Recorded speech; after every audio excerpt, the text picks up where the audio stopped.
Hey everybody. Uh, I'm sure you thought I had moved on because I haven't talked anything about Ron Paul or anything, and really that's just because there wasn't really much to talk about. I just kind of let things go as I figured they would go and as they have.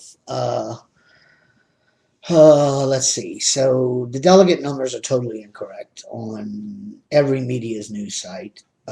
We know for a fact now that Ron Paul has got a majority of delegates in Iowa, Minnesota, and now Washington. Um, I would imagine the same thing's going to happen in Missouri, probably Colorado, any caucus state, because as we've already discussed in my previous videos, it's all about delegates, and delegates are not.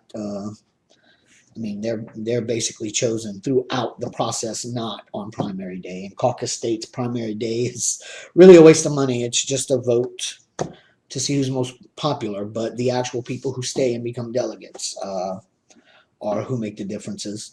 I myself am a delegate for my state now. I am a Ron Paul supporter.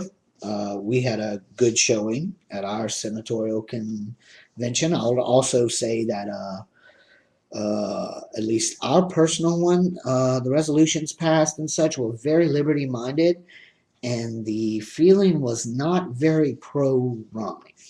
Um, so, I mean, I personally witnessed that. There were quite a few Gingrich people there, but those people will now have to change their minds.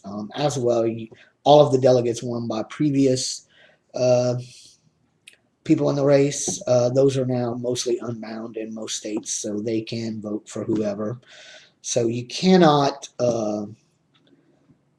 just because somebody drops out and says, I'm supporting Rick Santorum, he does not get their delegates. Their delegates now, in most states, some are different, have the option to vote for whomever they want. So quick recap, Ron Paul is gaining states. To get his name to be nominated as the party's nominee from the floor, in other words, at the national convention, he will have to have 5 states that will do that. He's well on the way to do that, and I think even the national media is starting to, I've seen a couple of clips today, starting to admit that he will probably have the 5 states one needed to put his name to vote from the floor. So that's a good thing. And the second thing will be, as I've always said, the convention will then begin to vote. And if no one has 1144, then there's no winner. And the convention will have to keep voting and voting and voting until somebody gets it. Um, so this did happen in recent history. 1929, President Harding went into the Republican National Convention with the least amount of delegates and eventually became the nominee and became president. That was after 10 rounds of voting, I believe. Might be 9, so don't quote it as fact. It's either 9 or 10. So it has happened before. Now, I'm not going to sit here and pretend like Ron Paul's going to win. And I'm not, my videos have never been about that. My videos have been more about education. So, yeah, things to remember. We are a republic. We are not a democracy. That's something you'll see a lot from people that are anti-Paul. That, well, you're not voting by the popular vote. It doesn't matter.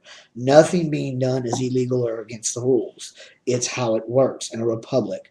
My reply to those people are, respectfully, or if you don't like it, get involved. Get off your ass. Instead of going to a polling place and circling a name on a piece of paper, get involved.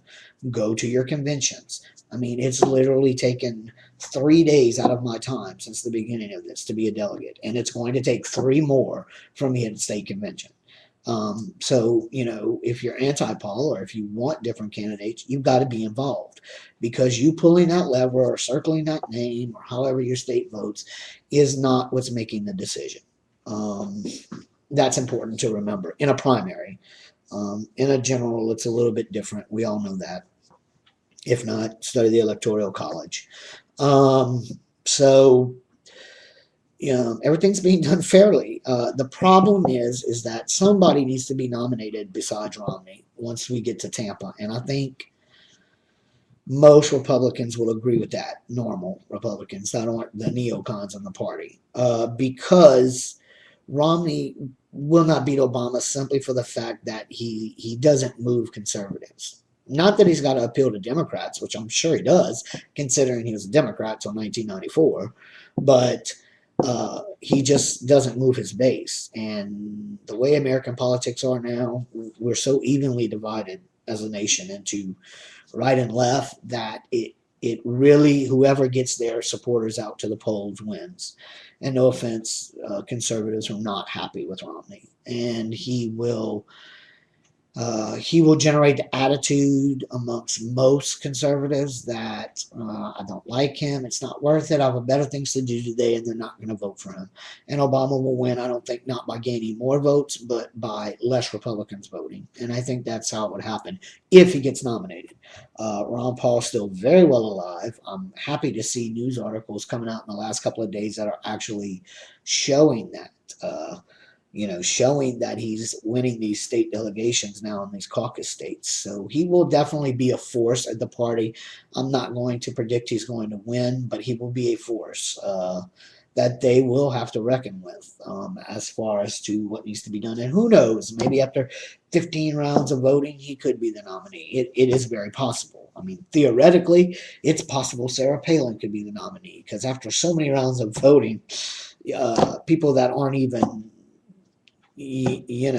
running can be voted on. But it will be an interesting convention, no matter what happens. It'll be interesting because Romney will not have the 1144. I think most people can agree with that.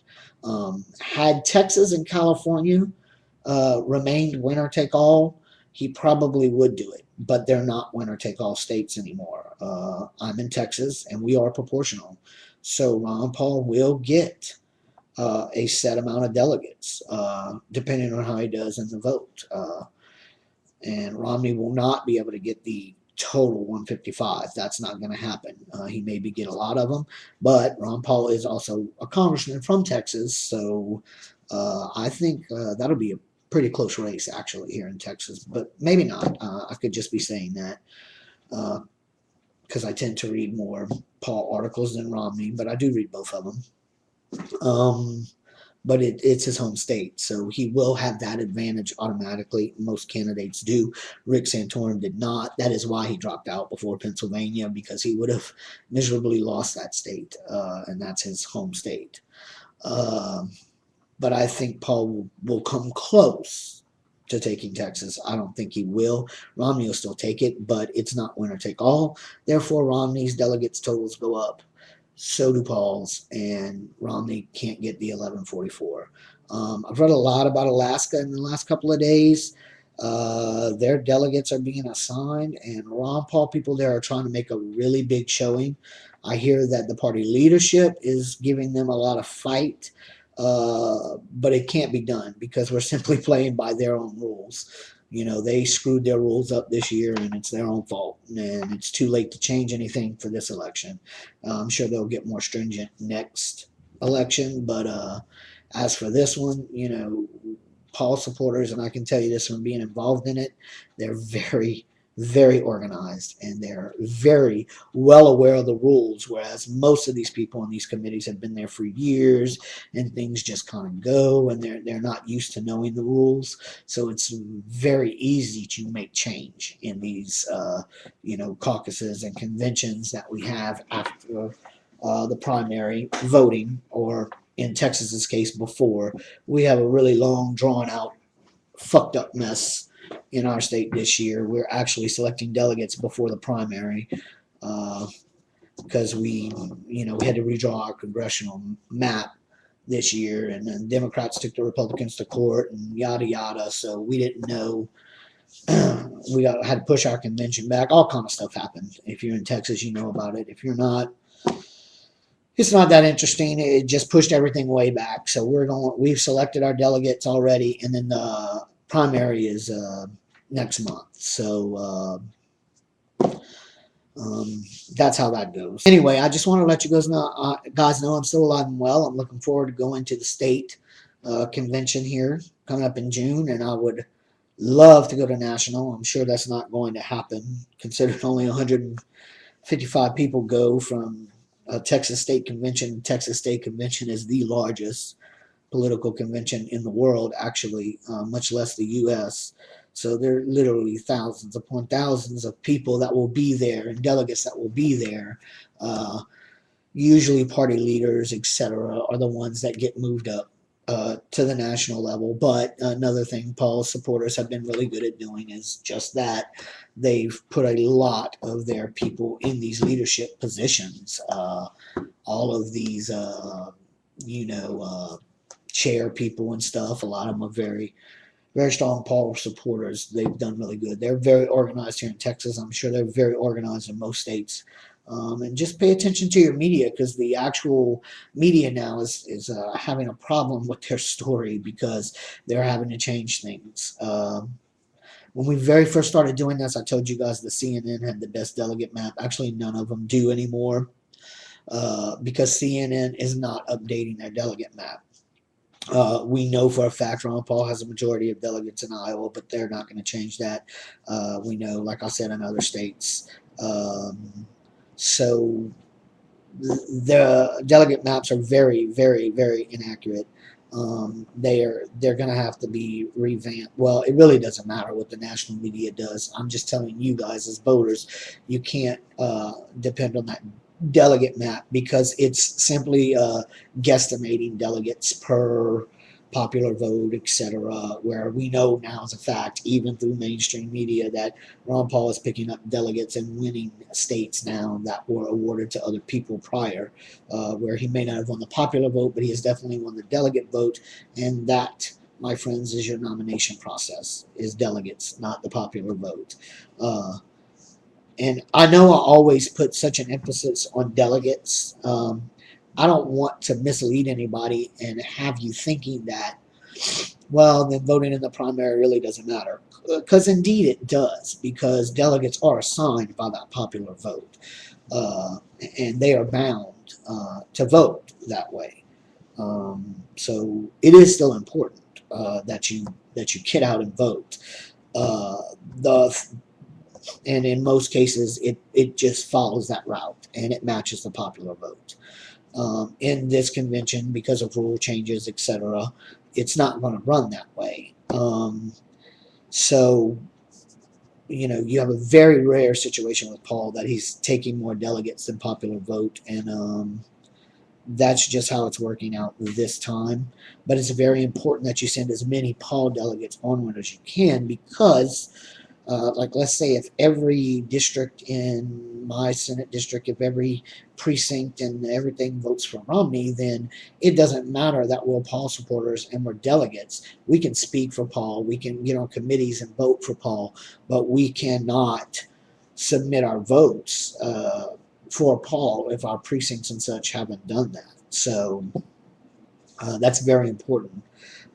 It's just once you get to the national stage, things are change, because no one has a majority, and each state is different.